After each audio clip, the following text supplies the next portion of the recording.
Welcome to Global Glimpse. I'm your host, and today we're examining a critical issue that could reshape the global economy in 2025.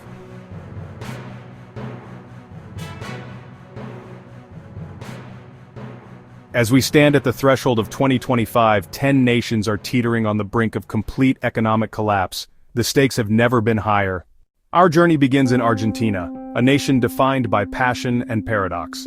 From the sultry rhythms of the tango to the roar of the football stadium, its vibrant culture is known the world over. But beneath this captivating surface lies a story of economic tragedy, a century-long tango with crisis and default.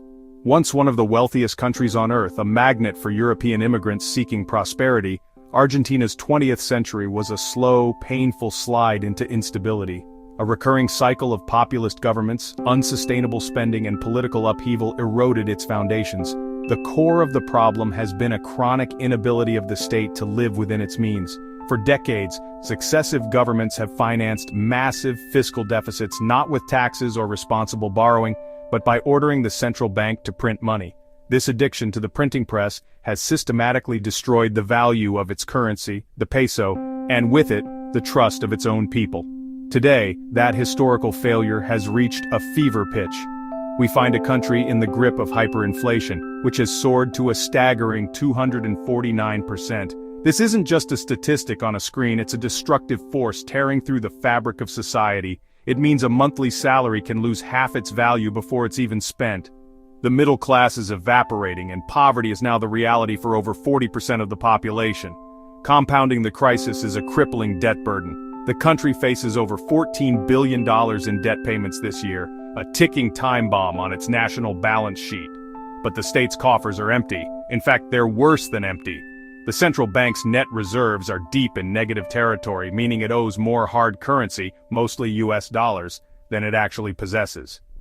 It's a situation economists describe as technical bankruptcy. Argentina is the International Monetary Fund's largest debtor, locked in a tense relationship of bailouts and broken promises. For ordinary Argentines, this is more than an economic crisis. It's a battle for daily survival. We see it in the grocery stores, where shoppers stare at price tags that seem to mock them, their faces etched with worry as they decide what they can no longer afford. Savings held in pesos have been wiped out, punishing anyone who trusted the national currency. This has fostered a deep-seated financial schizophrenia. Officially, the currency is the peso. In reality, Argentines think, save, and price big-ticket items in US dollars. A clandestine network of illegal exchange houses known as cuevas or caves thrives in plain sight, offering a blue dollar exchange rate that reflects the peso's true, dismal value. Into this chaos stepped a new leader, Javier Milei, a radical libertarian economist who won the presidency with a chainsaw as his symbol, promising to cure the country's economic sickness with shock therapy. His administration has enacted a dizzying series of reforms, a massive devaluation of the peso, the elimination of government ministries, and drastic cuts to subsidies. The most controversial proposal remains on the table: to abolish the central bank and dollarize the economy entirely. Supporters argue this painful medicine is the only way to kill hyperinflation and break the cycle of ruin. Critics warn that such brutal austerity will plunge millions more into poverty and could trigger a social explosion. Argentina is now the site of a high-stakes economic experiment. The question is whether this shock treatment will finally end the nation's long, agonizing tango with default, or if it's just another painful misstep on a well-worn path to ruin. Moving to the Middle East, we find Lebanon, a nation once celebrated as the vibrant Paris of the Middle East, a hub of finance, culture, and tourism. Today, that image is a ghost. The country has experienced a catastrophic 38% GDP contraction since 2019, a collapse so severe the World Bank ranks it among the worst economic depressions in modern history, comparable to calamities from the mid-19th century. This isn't just a recession, it's the systematic dismantling of a nation's wealth and future. The crisis was decades in the making, rooted in a post-Civil War economic model built on a fragile foundation. The Lebanese lira was pegged to the US dollar, creating an illusion of stability. This system was sustained not by productive industry, but by attracting dollar deposits from abroad with unsustainably high interest rates, all while the government amassed colossal public debt. Many economists now describe this as a state-sanctioned Ponzi scheme, a house of cards waiting for the slightest breeze to collapse. That breeze came in 2019 as foreign capital dried up and mass protests erupted against the corrupt political class. The financial system imploded. The banking system has effectively seized depositors' life savings, locking away billions of dollars in accounts that people can no longer access. This was followed by a staggering currency devaluation of over 98%, which has utterly destroyed middle-class livelihoods. A salary once worth $2,000 is now worth less than $40. The consequences are felt in every home. Former middle-class families now queue for bread and medicine. Basic public services have disintegrated across the country. The state electricity provider can offer only an hour or two of power a day, forcing a reliance on expensive and polluting private generators. Hospitals lack the supplies to perform surgeries, and a devastating brain drain has seen doctors, engineers, and academics flee the country in droves. The UN reports that multidimensional poverty has nearly doubled, engulfing over 80% of the population. At the heart of this tragedy is a crisis of governance. The same sectarian political elite that profited from the pre-collapse system remains in power, obstructing the critical reforms demanded by the IMF and the international community. The 2020 Beirut port blast, a disaster born of staggering negligence, stands as a horrific symbol of this state failure.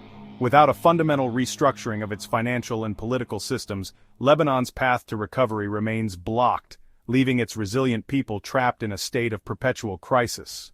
In Sudan, devastating civil war has triggered complete economic meltdown, with hyperinflation and food prices surging 95% in just 1 year. The conflict has destroyed critical infrastructure, severed supply chains, and pushed millions to the brink of famine in what was once a relatively stable economy.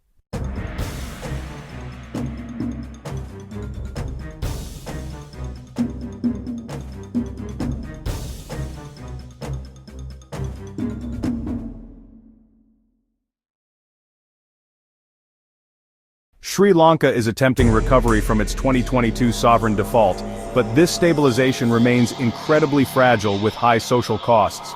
While inflation has been controlled and currency stabilized, the country's massive debt burden and ongoing negotiations with creditors leave its future uncertain.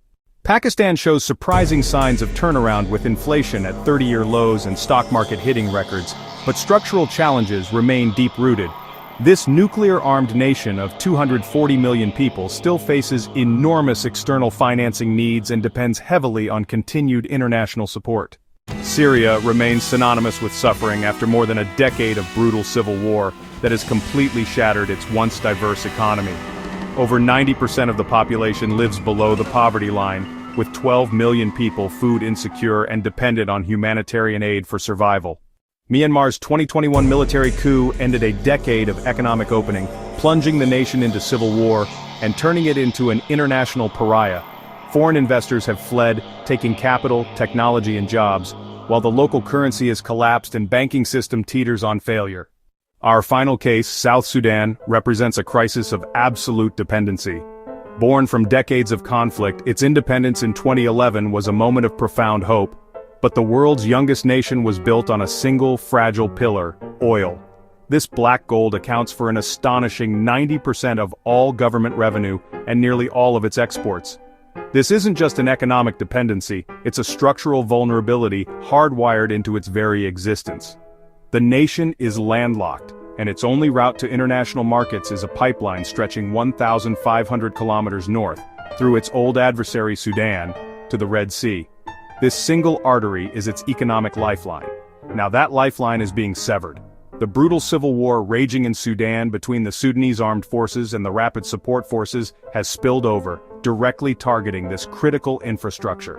A key pumping station was damaged in the fighting, and in March 2024, the operating consortium declared a force majeure, a legal move signaling the catastrophic, unforeseen halt of operations. The consequences are immediate and devastating. With oil flows cut by more than half and trending towards zero, the government in Juba is running out of money. It cannot pay its civil servants, its diplomats, or most critically, its soldiers. This financial collapse threatens to unravel the country's own fragile peace agreement, which ended its own bloody civil war. Without the funds to maintain the delicate power-sharing balance, the risk of a return to widespread internal conflict is terrifyingly high. For the average citizen, the crisis is already here, manifesting as hyperinflation and a breakdown of the most basic public services. South Sudan is not just facing an economic downturn, it is staring into the abyss of total state failure, a humanitarian catastrophe fueled by a conflict in a neighboring state. The stories of these 10 nations from Haiti to South Sudan are not isolated tragedies. They are the canaries in the global coal mine. Each one is sending a clear and urgent warning about the systemic risks now coursing through the entire developing world. A perfect storm has been brewing. First, the massive borrowing during the pandemic to stave off economic collapse. Then, the whiplash of record inflation met with the most aggressive interest rate hikes by Western central banks in a generation. For countries that borrowed heavily in US dollars, this has been a double blow. Not only are interest payments higher, but the surging value of the dollar means they must pay back significantly more in their local, devalued currencies. This is compounded by slowing global growth, particularly from China, which has historically been a voracious consumer of the commodities that form the backbone of many emerging economies. The engine of global growth is sputtering, and these vulnerable nations are the first to be cast adrift. In our deeply interconnected world, there is no wall high enough to contain such crises. The term financial contagion is not an abstraction. When one country defaults, it sends a shockwave of fear through international markets. Investors, fearing similar risks elsewhere, pull their capital out of entire regions, starving even healthy economies of investment and triggering a cascading series of defaults. This is how a regional crisis goes global. Beyond finance, the disruption to supply chains can be profound. A failed state can no longer guarantee the export of critical minerals essential for our technology, or agricultural goods that feed the world, leading to price spikes and shortages thousands of miles away. But the most dangerous spillover is human. State collapse creates a vacuum, a lawless space where transnational criminal organizations and extremist groups like ISIS and Al-Qaeda can flourish. It unleashes waves of refugees, destabilizing entire regions and fueling political tensions far beyond their borders. The world cannot afford to look away. Ignoring these simmering crises is not a strategy, it is a gamble with catastrophic odds. The cost of proactive engagement, of diplomatic intervention and targeted economic support now is a mere fraction of the cost of managing a full-blown regional collapse later. What happens in these 10 countries in 2025 will not stay there. Their trajectory will serve as a powerful indicator for the health of the entire global system, testing the resilience of our international institutions and our collective will to act. The challenges are immense, but the stakes are higher. The stability we often take for granted is not a given. It is the result of a delicate balance, and that balance is now under threat. The events of the next year could redefine the landscape of global security and prosperity for the decade ahead. Subscribe to Global Glimpse as we continue our in-depth analysis of these critical developments.